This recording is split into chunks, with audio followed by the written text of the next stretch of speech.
everybody, welcome back to the 1313 podcast, the most mediocre podcast in the Star Wars universe. I'm Jackson. I'm Tommy. And unfortunately, we don't have Jacob because of scheduling conflicts once again. Hopefully, this will be resolved by when Bad Batch comes out.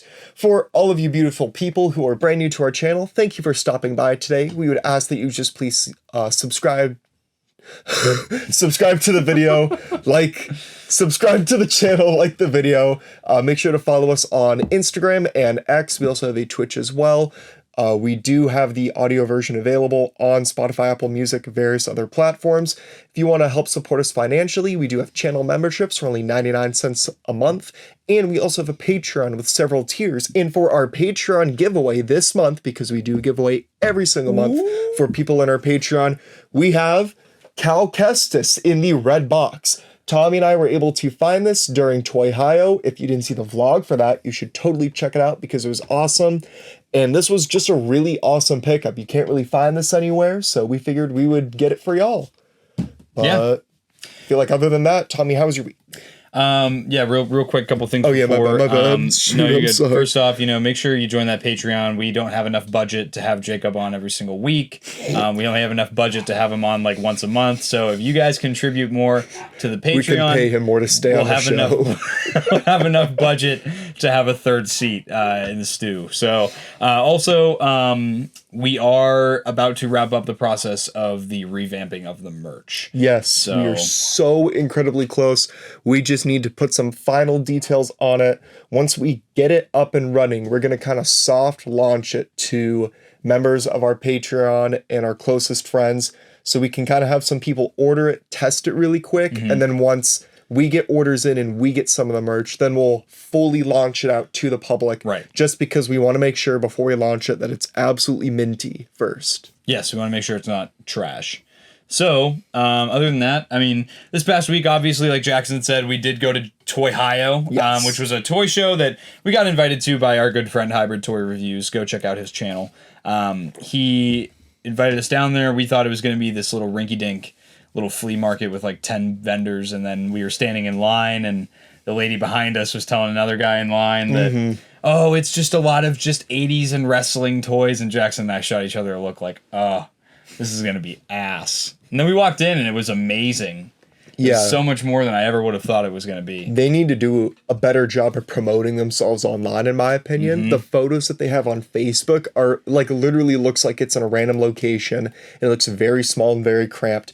When we went in, it was gigantic. There were several rooms of things, and it was an absolute blast. They had nothing but heat, and we got so many pickups for that too. If you want to see all the pickups we got, check out our vlog for it, or check out Hybrid's perspective as well. It was an amazing time. They do it several times a year, so the next time they're doing it is in June. Yes. So Tommy and Jacob should be there for that. Yeah, I'm for sure going with Hybrid, and then we'll see whoever else wants to tag along can come as well. Heck yeah. It's gonna be a lot of fun. That was so much fun. My head was spinning, dude. There were so many things to look at. It was awesome. So. Now we're talking about just earlier today to maybe going to some other conventions near us.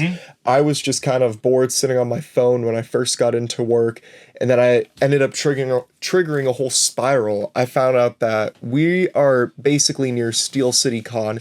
We never really went to it before because I did see some complaints about venue sizing and just I guess like walkability of it.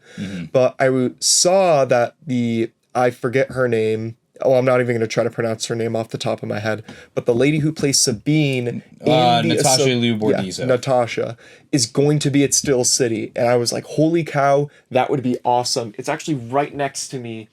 This is from Spectre Surplus, actually, who I'll call back to later in this video. They have these awesome wooden signs that we got at ICC. And we got Tia Sakar to sign it as the original Sabine. So I was like, holy cow, wouldn't that be awesome if I also had live action Sabine sign this too? So that's what I would love to do. I maybe want to do like a photo op or something, but I'm kind of dying for that now. I want to go so bad, but yeah. Yeah. That will be cool. So we have stuff. Vlogs are super fun too because they're super easy. You just go record, you're done. Yeah, the editing process is really minimal. Yeah. Jackson, what about you? How about your week? Other than the toy show, anything exciting happen? I'm trying to think. Starting the processing of moving. Okay. Looks like the end of May, specifically around like May 20th is when I might start to go. So that's like a huge ordeal. But I can't think of anything else. The armor is still slowly but surely finishing up. It's just small details at this point. We're working on it. Picked up some magnets today from my dad, so hopefully the backpack can just be magnetically put on to my back, which would make my life so much easier. So really hoping that works. Yeah, dude, it's almost there. We're almost there on that costume. That's gonna be sick. If it finishes soon, I would love to wear it for Steel City, and then when we go see Vanessa again in Ohio in April, I think that would be cool, just to kind of like wear it at a con to like not officially troop, because I am signed up to do one on May the 4th, but Vanessa, good soldiers follow orders. Bro, because the idea is what if we did like a photo op with Vanessa, and like you and me, and we had Jacob in it. Like you and me and Armor and Jacob and her in it. Like we could do like something like fun. I think that would be like super cool. We could like frame it. Yeah, too. That'd be super cool. I would cool. Totally do that. Yeah. Considering it's going to be a small con too, I don't see why we wouldn't be able to do that. Right. That'd be sick. Yeah. We'll have to keep you updated on that. Yeah, we will have to. So we do have a few little bits of, I guess, not so much Star Wars news, but news more to do with actors and actresses in Star Wars, both having to do with The Mandalorian. The first one is some very sad news that we received in the past week, and that is the passing of the late and great Carl Weathers. That was one that came as a shock to me. I didn't even see it until like hours after all you guys saw it. Yeah, I completely missed it. That so out of nowhere. It was very sudden. Yeah, I agree. Especially since he was doing appearances in like the FanDuel commercial with like Gronk. They paid homage to that last night during the Super Bowl, which I thought was a bit touching. But screw you, Gronk, for missing the field goal. Carl Weathers trained you to hit it, and then you choked it. So, but yeah, no, it was very upsetting to see that, especially considering he's such a prominent character in The Mandalorian. So now that we have Balin and now him gone, Ray Stevenson, now Carl Weathers. Both of them gone. This really complicates the issue still of like, are we going to recast? Are we going to write off? Like, because those are both characters that are still supposed to be really in their stories. Yeah. At least with Grief Karga's character, they already kind of put a bow on it at the end of season 3. He doesn't have any conflict left. He's now the High Magistrate of Navarro. So, I mean, I feel like they could, if they did like, I don't know, an off-screen death, like they kind of just like, or they have like a funeral service for him or something in the show, or maybe the Mando movie or something like that. I think that at least his character, as opposed to Ray Stevenson, at least with Carl Weathers' character, they could leave it and it would be okay, because his character was pretty resolved. It is just kind of sad to see like the trio of Mando being Cara Dune, Mando, and now him like gone, like out of the story, and it's just Mando remaining now after the 3 seasons. Yeah, so our condolences to the family and loved ones of Carl Weathers. He will be greatly missed, and obviously he was so much more than Star Wars. 100%. He was Apollo Creed and all these other great roles that he played. So yeah, nothing much more to say on that, and we're gonna move past that mundane, sad note and get into something a little bit different. That also came out this past week that Gina Carano, the actress who plays Cara Dune in The Mandalorian, I should say played, is suing Lucasfilm and Disney in a civil lawsuit. And basically the gist of it is, she's suing them for discrimination and wrongful termination, and she basically wants her role back as Cara Dune in the future of the Mando series. And we're not here to, we always say we don't want to talk politics or anything on the podcast, so we'll save our comments as to her whole past and everything. But Jackson, do you think that she'll get her job back? No. I mean, long story short, for how hopeful I guess we can all be that even if she does win this lawsuit, by any capacity, I could never see her coming back to Star Wars as Cara Dune. Yeah. After everything that's happened, I just feel like there is a lot of bad blood with Disney at this point. It was upsetting to see one of the three, as I mentioned, The just trio. the trio kind of fade away to what it is now. But such is life. There's nothing that we can do about it. Yeah, and again, just to reiterate, we're not here to share our political beliefs or anything like that on the pod. That's not neither here nor there. We're here to just share the news with you guys. And I also agree though that she's not. I think it would be crazy if she was able to reprise her role as Cara Dune. I feel like they've definitely written that off already. Yeah, and there's already been so much like moving around because of her firing, like the Rangers of the New Republic show getting shelved. They definitely had written in future involvement for her character in season 3 of Mando that is already gone now. So they've already had to change so much in the story that I don't think that it would make a lot of sense to bring her back. So we'll see what happens. If anything of note happens, if we hear anything, we'll make sure to share it with you guys on the podcast. But we just thought it was worth bringing up very briefly because it's Star Wars and it's a Star Wars actor and it has directly to do with the future of Star Wars. So moving past that, into some news. Now, it was confirmed, I think as of last week or a week and a half, might have slipped between our fingers on that last pod. The title of the Mandalorian movie will be The Mandalorian and Grogu. Now, there was a fake image by Figure Brian going around of what the movie poster logo, the message would be. And that isn't true. There was never an official release of imagery for the movie yet, besides the kind of the picture that we have of Din Djarin and Grogu kind of like flying with an explosion in the background. That's all we have so far. So there isn't anything else. Just be aware that until it's released by Star Wars, it's probably fake. That was a weird one because we see the post. I saw the post first on Figure Brian's Instagram page. Figure Brian is notorious for reposting other people's posts and posting stuff that isn't entirely accurate to like what you see on screen and things like that when it comes to Star Wars. When it comes to fan-made posters and things like that. However, obviously like there's comments and stuff. I've commented on his stuff before. He doesn't answer comments on his Instagram because it's just a spam account. You get 30 posts a day from an account like that posting random Star Wars content because that's what it's for. Its sole purpose is just to put out there and not listen because it's for something for like a quick like and it is what it is. That's how he makes money. Yeah, he makes money off of his Instagram page.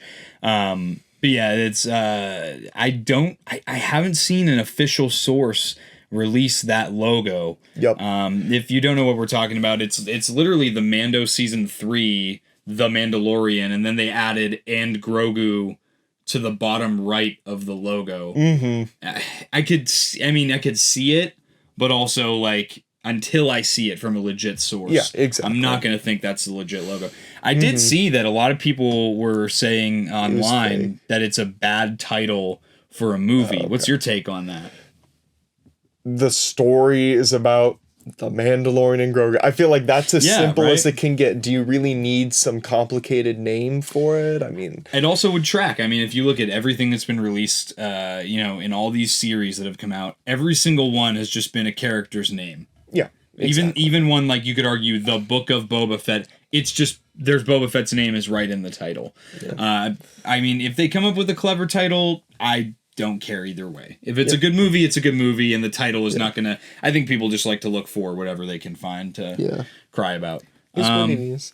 But then, in other Star Wars news as well, Empire Magazine gotcha and got everybody else this week. Empire Magazine just revealed Obi-Wan Kenobi Season 2 officially in their magazine. Everybody said that. The next day came, and Empire Magazine said, "Oh yeah, guys, here we're doing prequel magazines." Oh. And then everybody went, "No, my source of likes and clicks for the next day are gone because there's no Kenobi announcement." Wah, wah. Like, when I called it, but I didn't.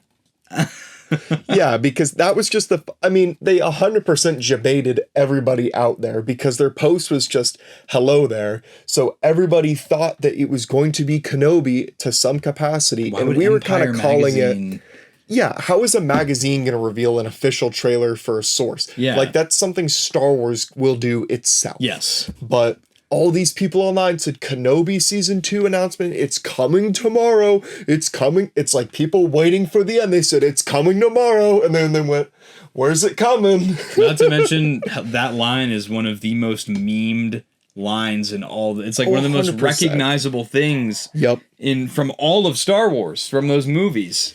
So I really don't, whatever. Yeah, so if you were like dead set that was going to happen and upset the next day, it's a series of interviews and it's going to be a whole thing that comes out. But yeah, kind of did some cool photos. They did the nice one of Hayden Christensen with the Vader shadow background that they did as a promotional poster for Phantom Menace. Mm-hmm. Oh, dude, how did we almost forget this news?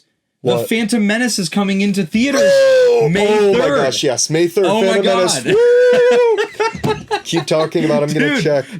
So it was... Cinemark has it as if you go on the Cinemark app and you're a nerd like me and you have a Cinemark location, if you don't have a Cinemark location next to you, you're probably living a very good life. We're living in a very unfortunate time. But if you go to the search button and you search The Phantom Menace, okay, it has the picture for it now. Oh, it didn't with the before. new poster. When it was announced on the app, it was a blank screen and it said Phantom Menace coming soon. But now I'm on it and it has the new updated movie poster. And I clicked the ad list to be notified when tickets become available. But I am 100% seeing that. I have to see May 3rd. Have to see it. Because Jacob and I saw The Phantom Menace when it was re-released in 3D in theaters. When 2013. Yep. Lucasfilm said, we're going to release all the Star Wars movies again in 3D. And then Disney bought them and said, you're not doing that. So. And they were going to do it in 4D. And you could smell Jar Jar's No farts. such thing as a fourth dimension. No such thing as a fourth dimension. Do not even try to fight me. That is a 1313 iceberg bit.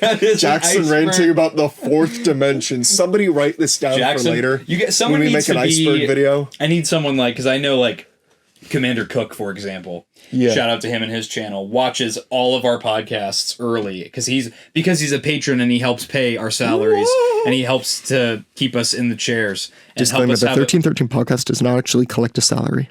And he helps to keep a third host in the chair. But no, he needs to be the scribe and mark down things whenever we say that needs to go on the iceberg. That is true. We need to make the iceberg before you leave. Yeah, we should definitely do. We should just do it as a separate standalone episode. What if it's our next monthly stream, where we have it made? That would be a good idea. And for March's stream, we have weeks to do it, and we can. There's iceberg templates. We'll have it made, and we'll see if the chat can explain it, and if they can't, we'll explain it for them. That's a good. Yeah. That's a good one, actually. But Phantom Menace. We saw the announcement while we were at ToyHio. Yes, we were stoked. Opened my phone up. I'm like, oh, what?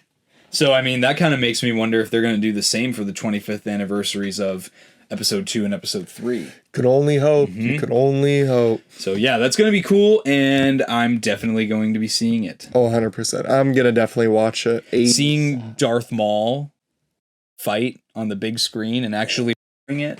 Yeah. Because for some reason I don't remember it as a 13-year-old. But yeah, so I think we've covered all of our news and rumors. We did. All that good stuff. Finally covered all the news. Yes, so now it's time to talk about the topic. Yeah. So, Jackson. So our topic for the week was suggested a few weeks ago by Commander Cook, and we couldn't do it because we had the Bad Batch announcement and other stuff. But Cook's topic suggestion for this episode was, what are 5 Star Wars things that you own that you cannot live without, that you kind of use on a daily basis deal? So Tommy and I have all 5 of my things in person to show off to everybody. I think Tommy has a few, but then also can explain 2 of my 5, but 3 of them, 2 of the other 3 were a little big. I didn't want to bring them over. That's okay. Yeah, so it is what it is on that. I think we can kind of hit it with number 5. Do you want me to go first on that? Sure, yeah, go for it, dude. So number 5, a Star Wars thing that I use on a daily basis, I'm actually going to pull it out here, is I use Spectre Surplus patches. So for those of you who might be new to the show, Spectre Surplus is a shop that you can find on Etsy, and they make very awesome military-style Star Wars patches and challenge coins and other items too. But I use these for everything. So this is my journal that I use for ROTC. It has a cover on it where you can you can put your rank and like your unit pack. So I always put one of my things on here. But I have the Phoenix Squadron. I have a Wolf Pack one. And I have another one, but I'm blanking. I have the Chimera. Oh, that's what I have. I gotta show my backpack real quick. I have the 7th Fleet Chimera patch on here, but I use those all the time. They're on my journal. It's on my bag. I put it on my my kit that I wear in uniform, and I almost wore it for the entirety of my training over the summer until the 3rd to last week. My Master Sergeant ripped it off my kit and then said that the Army does not do morale patches, but that's a regulation thing. It is what it is. But yeah, no, I use those all the time. I love them. They're high quality, and it's kind of like a nice way for me to show off, even when I'm in like a military setting, that like, hey, like I'm a Star Wars nerd, because I can get away with it. Yeah. So my number 9 is going to be... Your number 5?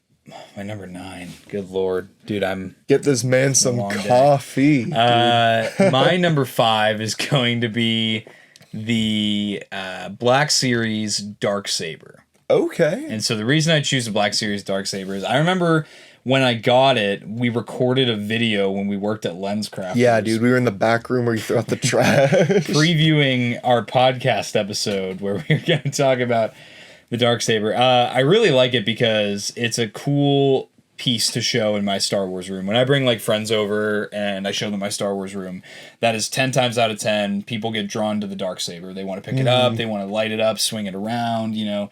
It's cool. It's a conversation piece, and it's got some nice girth and weight and chill. It's got some nice heft to the hilt. It's metal, so it's really cool, and I like it because it's the only Force FX lightsaber I've ever seen that has a charging cord instead of batteries, which is a dub. It's cool, and again, it's a really good conversation piece, and I think if I were to only have 5 things left, that would have to be one of them, because one, we thought it was like the coolest thing in the world, cool enough to post about it on when we first started the show. But also because it's such a conversation piece. So no, yeah, that's a good one. That's a good one for sure. For my number 4 going into this will be a little bit smaller, but I'll try to get it out. I'm going to say it's a gun? Oh, okay. No, what? It's my Heroes and Villains Star Wars themed wallet. I don't know if it'll show up on camera here. I'll try moving it around. But this one is it's the new Mythosaur logo on the front, and then like on the back it has a I'm like blanking, dude. Oh my gosh. Imperial cog. Yeah, it's the Beskar ingot. There we go. And then on the inside it has part of like the Mandalorian Creed, and it's got this nice like magnet system here that also works as a money clip. But I really like these specific ones by Heroes and Villains. I had one that was a Rex one for a while, and I only just switched to this because the Rex one was getting a little bit old, and you know how that goes. But again, I use it on a daily basis because it's my wallet. It's very nice and slim, and it's got a stylish look to it too, so it doesn't look like your McDonald's like kitty wallet that you're pulling out. It's still cool enough to look like an adult thing. For sure. And it's also not like obviously screaming out there like, I watch Star Wars, everyone. So it's kind of like a nice niche little thing, but yeah. Yeah. See, with mine, I was stuck to a lot more like collectibles, like stuff. I literally walked into stuck to collectibles? Oh, I stuck to like everyday items that I use. I walked into my Star Wars room and went, what are the 5 things if I had to get rid of everything else that I have here? Okay. What are the 5? So that'll be the difference between our choices then. Well, my number 4 is going to go to, well, I guess my top 2 spots are a little different, but my number 4 is going to go to my Grand Admiral Thrawn Funko Pop. I was super into Funkos before I got into Black Series, and that's 1313 Iceberg right there. Is before I collected what I do now, I was an avid collector. Only for the Funkos. Only for the Funkos. And it was like the Thrawn at the time was the only Thrawn. It was a 2017 Comic-Con exclusive, or Star Wars Celebration, one of the two. And I think I got it on Amazon. I think I paid $80 for it, and it's like hundreds and hundreds of dollars now. When I think about like a memento of a bygone era, I think of the Thrawn pop, because it's one I'll never get rid of it. And even though I don't collect Funko Pops anymore, and I despise them now, I think I would always keep that one, and it always remains a little sentimental to me. So that's that one. I'm just reminding everyone Tommy did the list wrong this week. So in my number 3 for Star Wars items that I can't live without, I have my 5s Chokleys that I had made. So I guess another 1313 iceberg bit would be that we all used to work at Lens Crafters. I still do, and I'm almost fully there at Sunglass Hut. But Tommy helped me design these 5s sunglasses, and it says 5555 on the bottom, and I did the color scheme of like 5s' helmet. But the reason for me, at least, that's like an essential thing to me that's Star Wars, is that like I'm always wearing sunglasses. I mean, especially with working in the glasses industry, I try to wear glasses more frequently now when I can, and it helps me advertise products to people too. And I think I have like 5 different pairs of sunglasses, God help me. But you can never have enough. You can never have enough. You hear that, Maya? You can never have enough. But they're good because it's very high quality as well. So I mean, I care about my eyesight because my eyesight is already really, really bad, and I'm not trying to get it to be even worse than what it could be. But yeah, super lightweight. They're nice. They've never failed me. I take them everywhere if I can, and they're just perfect all around. Love them. Can't complain. I have a pair at work that say pig on them, but that's all. You should get your custom 501st. You should get Blitz ones. We were showing 212 Hunter that we could make him Cody ones at some point. He did not take us up on that offer. Commander Cody. Commander Cody, bro. My number 3, this is probably the last collectible on the list. My number 3 is going to be talking about mementos of an era. This is my current era of collecting, and it is the number 59 Black Series Captain Rex. This action figure, I did not pick it because, it's expensive or it's hard to find or anything like that. The reason I picked this one is because it was my first Black Series figure. I picked this up when I was a freshman in college. I picked it up on Amazon for $23.99. Imagine a time where you could touch it for market price. This was shortly after people were finding it at Ross for $5. Yeah, that's insane. Yeah. Captain Rex, he's always one of my favorite characters. If you don't know, I have a tattoo of Rex's J Guys on my left shoulder. Which no one ever sees. No one ever sees it because I don't wear tank tops, only to the gym. But yeah, he's one of my favorite characters, and I was getting super, super into Star Wars. If you want to check out our episode from a couple weeks back where we talked about 2019 and how it really brought us back into Star Wars, that was a huge part of it, and I started to get more into collecting, and Captain Rex was my first action figure that I bought from the Black Series line. And now I deal with the obsession of plastic crack that I deal with every day now. That's true. So, could be worse. Could be worse. It's also, the Black Series has opened me up to so many friendships and opportunities and things like that. So because of that, I would always hold on to this one because it represents so much more than just an action figure that people like. So heck yeah, dude. Nice. That's my number 3. Nice. So for my number 2 spot, I have another Heroes and Villains product, my Rex satchel bag. Now, if you ever see me in public, and I'm always carrying a few things, I'm always having this. This is also a mandatory part of my church fit too. Because, I mean, it's just easy. It's stylish because it's Captain Rex, and it's got a nice Velcro here. Oh, wow. Wow. I actually just found something I was looking for like 2 weeks, and it was in here the entire What is it? It's stuff that I have to exchange. Oh. That's actually funny. Whoops. Thank you, Jackson from the future, helping Jackson from the past. But as I was saying, like I put my Bible in when I go to church. Yeah. If I'm going shopping, I just put a couple things in it. I've taken it to a few of the cons that we've been to, but it's perfect for an everyday carry. Now, it did have a tri-strap system where it would kind of hang like this, and then you'd have a middle one that would like connect here. But I wasn't a huge fan of that, so I tied it to the back, and so it kind of just like works like a satchel bag. It's a little now. merce. Yeah, and I got these fun pins on it too from people I met at ICC. I was talking to somebody about how we were from Pennsylvania and we drove all the way down, and they gave me this awesome Andor pin that says "I'm just a tourist," and he's being choked out by the HK droid. And then I have another one from the Midwest Star Wars fanatics. There was a very nice gentleman who we met, who was also prior service, I'm pretty sure, who was one of the main members of this. Really, really awesome dude. But yeah, I'd like to add some more buttons to it later if I could. I had a Hunter, like, keychain bag clip hanging off this, but I have no idea what happened to it. And I'm upset, because Hunter's really awesome. But yeah, this is a mandatory item for me. I use it all the time. Besides, I own a Merce, but I use this more than the Merce because this carries more than that. A Merce. Hey man, don't be hating on the Merce until you use it. I'm telling you, everybody thinks it's dumb. Everyone thinks this is dumb until you start using a bag. I'm telling you. So I think, that was your number 2? Yep, that was my number 2. My number 2 is going to be my ARC Trooper Blitz costume. Okay. I think that's a mandatory thing. Yeah, the 501st Legion has become a huge part of my Star Wars fan experience. It's cool to bring joy to other people, and especially like young fans and, you know, fans who know that I'm a much more obscure character. I'm a specific clone trooper. When people even know that I'm an ARC Trooper or a clone trooper, I think that that's phenomenal in and of itself.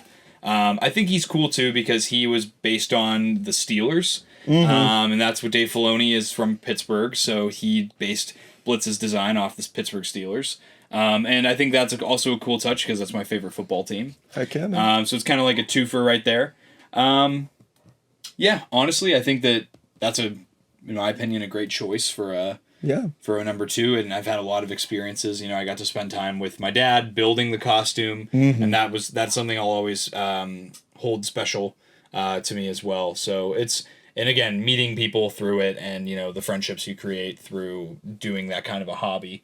It's awesome. You get to be a life-size action figure. And as a collector, I couldn't ask for anything more. So that's my number 2. Nice, nice. So in my number 1 spot of a mandatory Star Wars item that I cannot live without, that I'll actually have to live without now when I move, is my Kenobi, if I can move it, my Kenobi Columbia sweatshirt. Now, I've been a little bit lazy in some of our past winter seasons, and I don't really want to wear a coat most of the time, but this is like the perfect coat substitute. I've used it for so many different occasions. I proposed in this damn thing. I've like worn it in like 30-degree and lower temps, but it has kept me so warm. It's like the nicest and warmest piece of clothing that I own in general. Like, I love it to death. And so for that, it takes my number 1 spot, especially for living in a cold climate like we are in right now. It is perfect for any situation, any outing. It's classy, it's casual. I've had a lot of people kind of be like, oh my gosh, like, that's so cool. Like, how did you get that? Or my colonel was nerding out on me, and he's like, oh my gosh, that's Obi-Wan's from the Clone Wars when they were on this planet and during this episode. And I was like, dang, sir, you a nerd, for real, for real. But no, in all seriousness, though, it is a very awesome sweatshirt. Super nice, super comfortable. If you could ever get your hands on this collection, I would recommend it. Or if you can get your hands on any future Star Wars Columbia collaboration, you should. Never sleep on that. It is elite. Sweet. So for my number 1, I have a special item here. Okay. It is the crowned jewel of my collection. Okay. It is my signature that my dad got for me. I know you gotta fix Regs. Dave Filoni's signature with a personalized message and a doodle of Captain Rex. So some of you have heard the story before, but I know there are a lot more of you now, a lot of new viewers and stuff since the last time I told this story. So Jackson, you're just gonna have to go into autopilot mode and listen and shut down for a minute while I tell the story. So the story behind this Dave Filoni signature. So back in, again, so if you didn't know, Dave Filoni is from Pittsburgh, which is in Pennsylvania, which is in our area.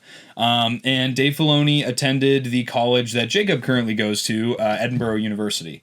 And Dave Filoni graduated from there, and obviously, if you know Dave Filoni, he worked on the Clone Wars, he's done stuff for Rebels, Ahsoka, Mando, all that good stuff.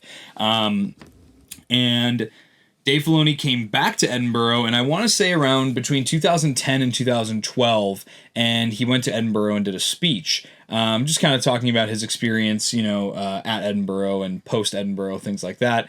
My dad went down there to go, listen to him speak, and my dad actually got the opportunity to talk to him and meet him for a little bit, and got to talk to him for like 10 minutes, I want to say. And I remember when my dad was going down there, he asked my sister and me at the time if we each had a question that my dad could ask Dave Filoni. We each got one question. Excuse me. And I remember being super angry at my sister because I felt like she was wasting a precious question. Because as a kid, I always saw Dave Filoni as like a superhero because he was doing things for the Clone Wars, and because my dad was such a super fan. I always knew the name Dave Filoni, even as a kid. And I remember getting mad at my sister because she asked, "Is Commander Cody going to be in more episodes going forward?" And I was like, that's such a waste. That's such a waste of a question. At this time, I think it was maybe only season 2 or 3 of the Clone Wars they were on. And I remember my question was, will we ever see a Wookiee Jedi? And for some reason, I thought that was a way better question than will we see Commander Cody in future episodes. So when my dad met Dave Filoni, he asked him those questions. I remember my dad came home and he was like, I asked Dave the question about the Wookiee Jedi, and he just kind of looked at me and went, "Oh, well, I don't know."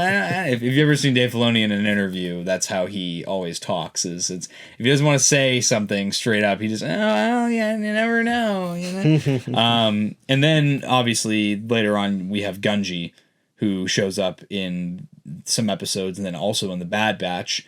And for me, that I think that's my character. But anyway, my dad has held on to this personalized signature, and it says, "Tommy, the Force is with you." It's Dave Filoni's signature, and he doodled like Captain Rex from like the chest up, which is super, super cool. And my dad held on to it for all like 10 years. I completely forgot that it was a thing, and he held on to it and kept it in safekeeping in his closet.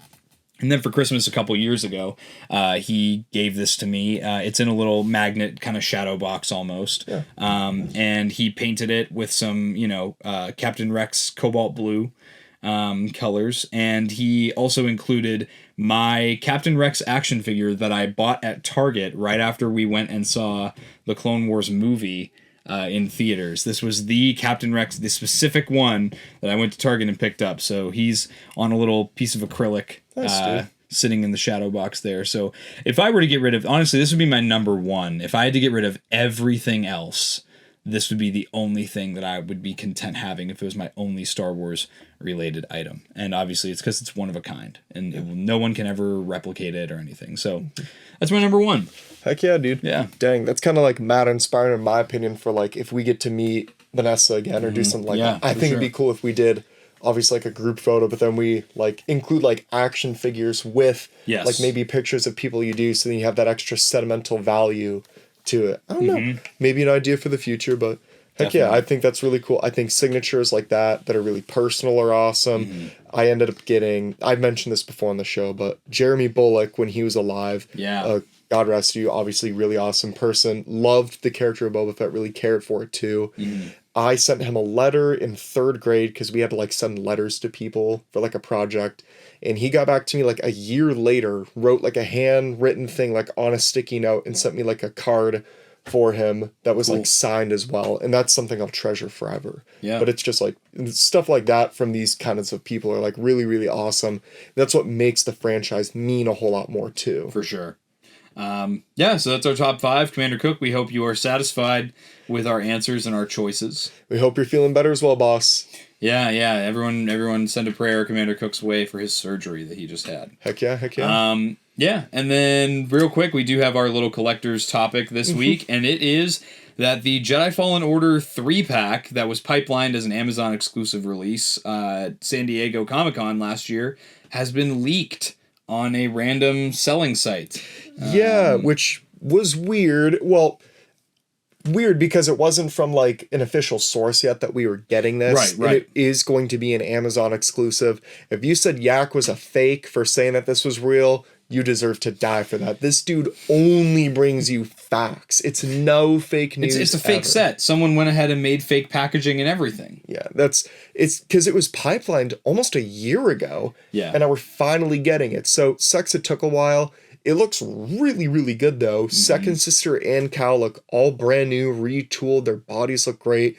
The only thing I'm kind of like, about, but it isn't a huge deal. The clone looks like it's on the 2013 body. It looks like you can see the hinge classic joints that Rex has right there. Yeah. So I did some like deep diving into these. So Second Sister is just a redo. It's like the same exact figure from the original one, except this time they gave her a soft goods cape. Perfect. That's like what they needed. And that was all I cared about with her was I hated that big rubbery cape. You couldn't really you can't pose or anything. No. So it's criminal to that character. Yeah. Cal, it looks like his legs are from the Grand Inquisitor figure from the Obi-Wan Kenobi series. Oh, okay. That's fair, which is great because that's a new figure and it looks great. So there's that one. And then the Purge Trooper, yes, is on the 2013 clone body. However, I'm okay with that in this case because it's going to be the same exact... It's going to look uniform with the other two Purge Troopers that have already come out. Yeah, so I mean, with that as well, I'm perfectly okay. The uniformity will be there. They're just a little bit hard to stand sometimes, in my opinion. For sure. Especially, I really hate the Staff Purge Trooper. That's one of my least favorite Black Series figures because he's really hard to stand and get in a good pose. Maybe I should just watch Action Display more. God help me. But the Purge Trooper in this pack comes with a gravity hammer, which is kind of funny because the gravity hammer was really, really annoying in the second game. Yeah, I'm excited for that, dude. But yeah, I mean, other than that, guys, next week is going to be the freaking Bad Batch Season 3 3-episode premiere. I can't believe we're already here. Yeah. I actually already saw a leak for episode lengths too for next week. So I'm not going to say anything unless you want to know. I'll say it off camera later. Yeah, just tell me after we... Yeah, no, it's insane. I'm absolutely... Again, it's so hard to believe that we were like, when's Star Wars happening? And then Star Wars was like, here. And I was like, oh my gosh. Yeah. So I'm just stoked. Just so you guys know, I'm gonna try my best to get episodes out early for patrons. I know we've been doing a really good job at it these past couple months, but because of our schedules, with us and then trying to get Jacob on as well, it sounds like we're gonna start recording late Wednesday nights. Because we don't know when this comes out. We don't know if it's 3 a.m. on the Wednesday or if it's 9 p.m. on the Wednesday. So so if we don't know, we might have to adjust our upload schedule if they don't come out till 3 a.m. again. But if they come out at 9 p.m. Eastern time, like Ahsoka did, then we'll watch it together for the first time right when it comes out. And then we will immediately, right after we came off watching it, do a podcast on it. Yeah, that way it'll be fresh in our mind. We might miss some Easter eggs here and there that might cook up like after the day or two, but it is what it is. It'll be fresh. It'll be cool. We'll have some fun. The channel started on Bad Batch, and maybe it'll end on Bad Batch. That was a joke. We're not going anywhere anytime soon. But thank you, everybody, so much for watching this another amazing episode of the 1313 podcast. Thank you again, Commander Cook, for your very awesome video recommendation. We hope you all enjoyed this topic of today. Again, please, if you want to help support us financially so we can keep upgrading our set, please consider joining our channel memberships or our Patreon. Follow us on Instagram, X, Twitch, and subscribe to us on YouTube. Like the video. Check out the awesome shorts, TikToks, and Reels we're putting out as well.